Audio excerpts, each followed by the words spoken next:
Welcome, everyone. I'm Artisha Moore, and I'm the president and CEO of Association Forum. I am very lucky today to be joined by Colette Marquardt, who is going to give us a little bit about her background and tell her beautiful story during Pride Month. So, Colette, welcome. Thank you. Thanks for having me. I'm Colette Marquardt. I'm the executive director of the American Camp Association Illinois, and I get to work with our wonderful summer camp professionals in industry here in Illinois. And I think that is a really beautiful tie-in to coming into Pride Month. You know, I'm thinking of summer camp, and the people who really provide that beautiful experience are really kind of the touch point as it starts into things of exposure of opportunities and what it looks like and who could be, right, as a professional and aspire to be. So as I think about that and the importance of that, my first question for you is, what does Pride Month mean for you? You know, Pride Month, it's evolved for me as I continue to grow older and throughout my profession, especially, and in my personal life. And, you know, I'd say that now to me, it's really a time of reflection of where the movement and the community has come from and where we need to go. And so looking at the great progress, but keeping our eyes on the work of inclusion and social justice that still needs to be addressed.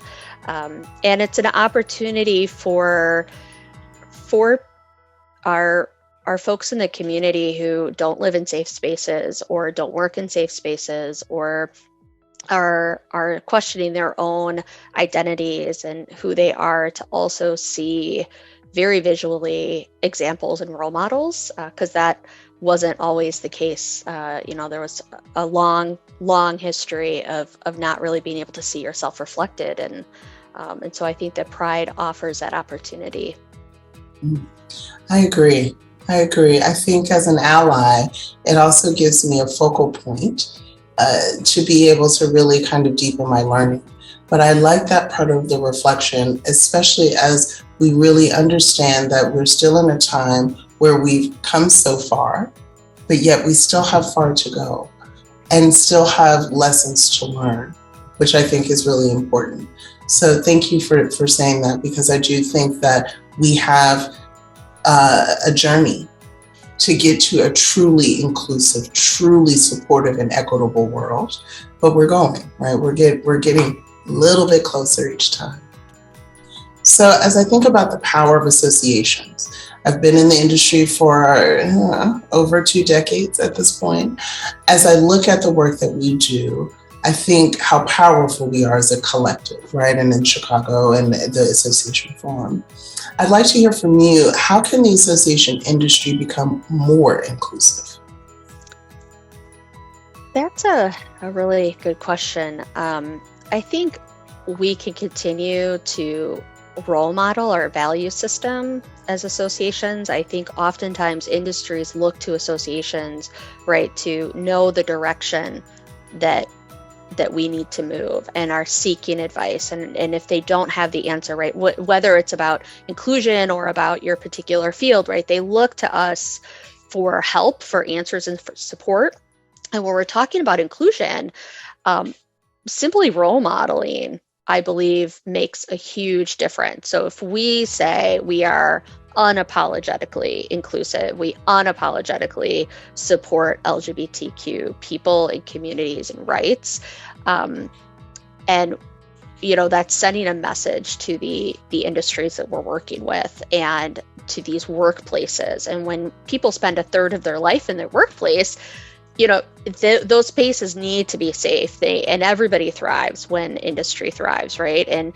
But how can you thrive if you're not in a safe and inclusive space? And so I think as associations, we can really just model what is right and what is just by again being that unapologetic force and not shying away from the hard conversations, and you know, with that, being bold enough to know that some people will be with us and some people won't be with us, but we need to stay on the right side of justice here. Mm-hmm. You said something that just resonated with my whole body. It was like a whole body yes. some folks may not be with us. And I think that at this point, that's where we are as associations, as a society. We know that there's going to be more and more folks of fear, whatever that is, that leads them to not be with the masses as we move to inclusion. So I thank you for saying that, because as we go into, especially right now in Pride, we also have Juneteenth, we also have all the heritage months that are coming.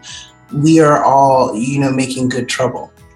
And so that's, I think, as we go forward, that's going to be more and more important. And then that other point, right, about what representation looks like of modeling the way. There's still some of our industry in associations, we tend to be more diverse, more inclusive as a staff, but some of our industries are not. And so how we navigate that, I think, in some ways, is going to be pivotal as we move forward as a society. Absolutely. And I love the point about, the good trouble, because that is. And that there are moments where we might have members say, I don't want to be a part of you because you support, in this example of LGBT rights.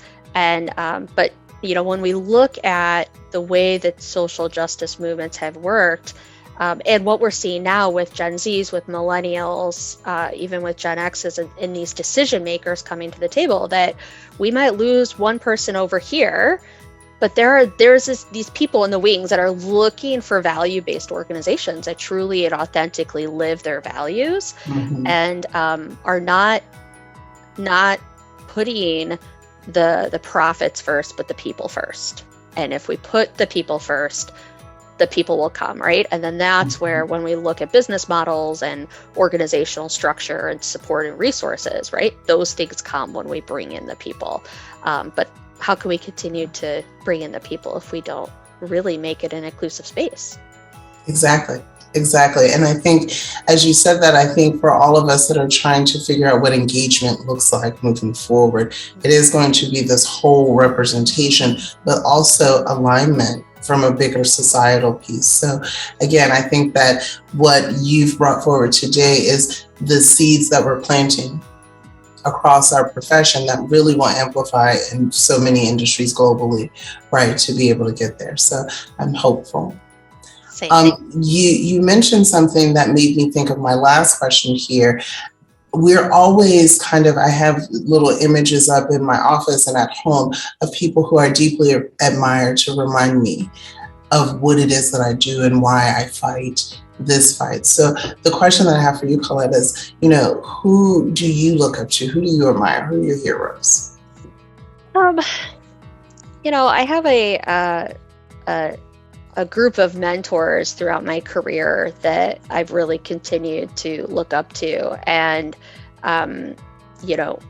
one of them is a previous supervisor of mine who was really the first out lesbian that I'd ever really worked with or for in the professional setting. And it was a role modeling of, over 20 years ago when that just wasn't a thing, and I think that it's important that we also recognize in Pride Month that we still have generations of people who are, have gone into their careers or lived their lives without role models and heroes to really look up to.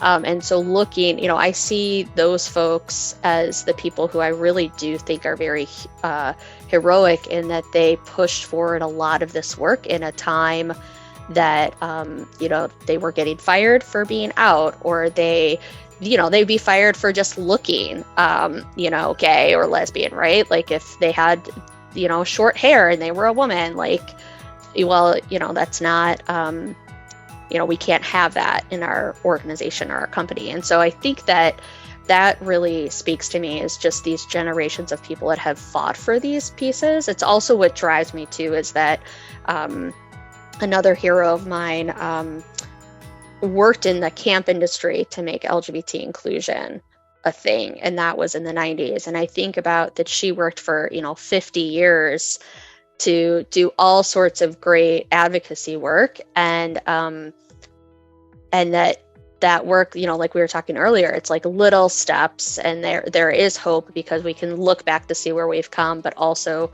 this importance of carrying on the work for the next generation. And that some of that work won't even, I think what I've really gotten from, reflecting on my heroes and mentors is that I will not see some of the benefits of the work I'm doing or my colleagues are doing now in my lifetime, but knowing that, in 50, 75 years, it will be different.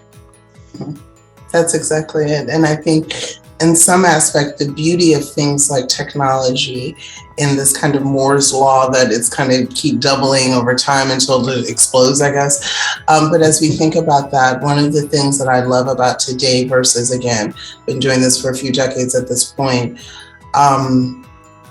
I can feel impact even in some touch point, a post that goes in, this video, it goes out. Somebody will reach out to you, right? LinkedIn, or go to your website and really say, hey, Colette, something you said really helped fuel me. So I think that, yes, it's important for all of us, the allies, the ones in the community, all working together to do what we can where we are, and then keep the eye on the future. And that future could be 5 minutes from now. Right. Yeah. Right. Yeah. Colette, this was fantastic. Thank you so much for this time today. And thank you for these nuggets, because again, it's all about inspiring one person with one comment. So this conversation was great. Thank you. Thanks for having me. And I appreciate all the work of the Association Forum when it comes to inclusion and helping to make our associations more inclusive. Because as we spoke about before, associations really represent these entire industries and the worlds around us. And so if we can make our associations more inclusive, that ripple effect is going out to all of these companies and organizations and industries. And that's a pretty remarkable place for us to be in as association leaders. I mean, it's pretty powerful. And we have this, we have the opportunity to make some really good change. Mm-hmm. Mm-hmm. On that note, I will end this session. Thank you so much. Go out there and keep changing things. You too.